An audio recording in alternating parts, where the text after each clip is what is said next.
That is Pawan Kalyan. అదే పవన్ కళ్యాణ్ అంటే చాలామంది వస్తుంటారు పోతుంటారు, కానీ ఎవరో ఒక్కడే తను ఒక మార్క్ వేస్తాడు. ఈరోజు మీరు అన్నట్టు చాలామంది అధికారులు వచ్చుంటారు, చాలామంది పొలిటీషియన్స్ వచ్చుంటారు, మంత్రులు వచ్చుంటారు, కానీ ఎవ్వరికి అంటే పెద్దిరెడ్డి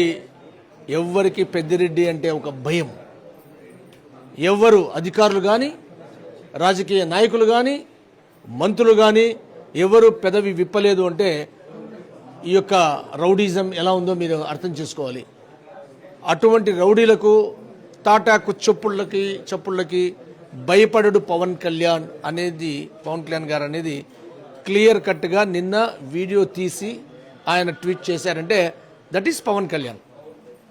పవన్ కళ్యాణ్ గారు అంటే తెలుసుకోవాలి. స్వతంత్రం వచ్చి ఆ గిరిజనుల దగ్గర వాళ్ళు కరెంటు చూడలేదు, ఫ్యాన్ చూడలేదు. స్వతంత్రం 1947లో వస్తే వాళ్ళకు వెలుగు చూపించాడు, చల్లని గాలి ఇచ్చారు పవన్ కళ్యాణ్ గారు. That is Pawan Kalyan. అసలు రోడ్లే లేని గిరిజన ప్రాంతాల్లో పవన్ కళ్యాణ్ గారు వచ్చి రోడ్లు వేయించారు. That is Pawan Kalyan. ఇప్పుడు దాదాపు 10 సంవత్సరాల్లో 54 మంది చనిపోయారు. ఈ ఏనుగుల గుంపులు వచ్చి అవి చేసిన దీనికి విధ్వంసానికి దాదాపు 6 కోట్ల రూపాయల పంట నష్టం 10 ఏళ్లలో. అలాగే దాదాపు 54 మంది చనిపోవడం జరిగింది. ఎవరైనా పట్టించుకున్నారా?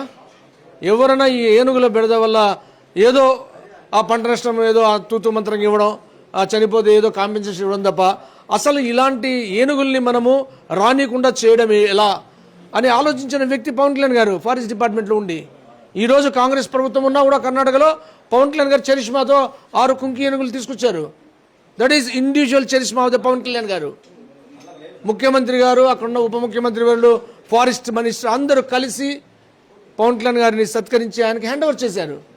That is Pawan Kalyan. He don't follow the trend, he will always set the trend. ఇన్ని ఏనుగులు ఇన్ని జరుగుతున్నాయి, ఎవరు పట్టించుకోలేదు. మనం పట్టించుకునేది ఎవరు? పవన్ కళ్యాణ్ గారు. ఈరోజు ఆ కుంకి ఏనుగుల కోసం అక్కడ వస్తే హెలికాప్టర్లో అట్టొచ్చి ఇట్టపోయినాడు, ఇక్కడ టిఫిన్ తిన్నాడు, అక్కడ దిగాడంటే నీకేమన్నా బరువా? నువ్వేమన్నా డబ్బులు ఇచ్చావా? నువ్వు డబ్బు కట్టావా? నీకేమన్నా నొప్పా ఏమన్నా? ఆయన టైం వాల్యూ, ఆయన ఒక 3-4 అవర్స్లో ఆయన తర్వాత రోజు క్యాబినెట్ ఉంది, క్యాబినెట్ గురించి ఆయన అధ్యయనం చేసుకోలేము. మనిషి టైంకి వాల్యూ ఉంది, నీకు ఎట్ట టైం లేదు, వాల్యూ లేదు, కూర్చోవడం ఇడా చాప్టర్ చర్చుకుంటా. నీకేంటి? నీకేమన్నా నొప్పా?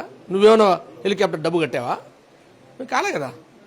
పవన్ కళ్యాణ్ గారు టైం వాల్యూ, 5 శాఖల మంత్రి, ఆయన ఉప ముఖ్యమంత్రి, ఆయన టైంకు వాల్యూ ఉంది కాబట్టి ఆ వాల్యూ యూటిలైజేషన్ అది. కాబట్టి మాట్లాడేటప్పుడు చాలా క్లియర్గా ఉండండి. మనం మాట్లాడే ముందు ఏం మాట్లాడుతున్నాం ఆలోచించుకోండి. అందరిలాగా పవన్ కళ్యాణ్ గారు కాదు. విలాసవంతమైన జీవితాన్ని వదిలి ఈరోజు ప్రజాసేవ కోసమై వచ్చిన వ్యక్తి. కొన్ని కోట్ల మంది అభిమానులు ఉంటే అభిమానులు ఉన్న సమయంలో 1 to 10గా ఉన్న హీరోగా ఎన్ని సినిమాలు తీయాలి, ఎంత డబ్బు సంపాదించాలి అని ఆలోచించే హీరోలు ఉన్న సమయంలో ఈరోజు పవన్ కళ్యాణ్ గారు నాకున్న ఈ యువశక్తితో నేను ఏం రాజకీయ మార్పు తీసుకురావాలని ఈరోజు యువతను రాజకీయాల్లో మీ పని చేసుకుంటూ రాజకీయం గురించి ఆలోచించండి అని మన విశాఖపట్నంలో యువత కూడా గైడెన్స్ ఇచ్చిన వ్యక్తి పవన్ కళ్యాణ్ గారు. పవన్ కళ్యాణ్ గారు చేసిన పాలిటిక్స్ మీరు అందరూ అనుకున్న పాలిటిక్స్ కాదు. Everybody should be responsible, everybody should think about the political system, everybody should participate, do your job and think about the political system and try to change the political system అని యువతను ప్రేరేపిస్తున్న నాయకుడు పవన్ కళ్యాణ్ గారు. పాతకాలంలో గన్నులు ఎత్తుకోండి, అడవులు లేకపోండి అని చెప్పిన వాళ్ళు ఉన్నారు. పవన్ కళ్యాణ్ గారు మీరు ఆలోచించండి. మీరు తినే తిండి, మీరు వాడే కరెంటు, మీరు వేసే పెట్రోల్ రేటు, ఇవన్నీ కూడా పొలిటికల్ సిస్టమ్ వల్ల నిర్ణయించబడతాయి. If the political system is corrected, everything will be corrected అని ఆలోచించిన నాయకుడు పవన్ కళ్యాణ్ గారు. తన యువశక్తితో ఎలా ముందుకు వెళ్ళాలి అని ఆలోచించిన నాయకుడు, నేనేం చేయాలి సమాజానికి ఆలోచించిన నాయకుడు పవన్ కళ్యాణ్ గారు. అటువంటి నాయకుడితో మాట్లాడే ముందు జాగ్రత్తగా ఉండండి అని చెప్పి వైసీపీ నాయకులకు చాలా క్లియర్గా చెప్తున్నాను.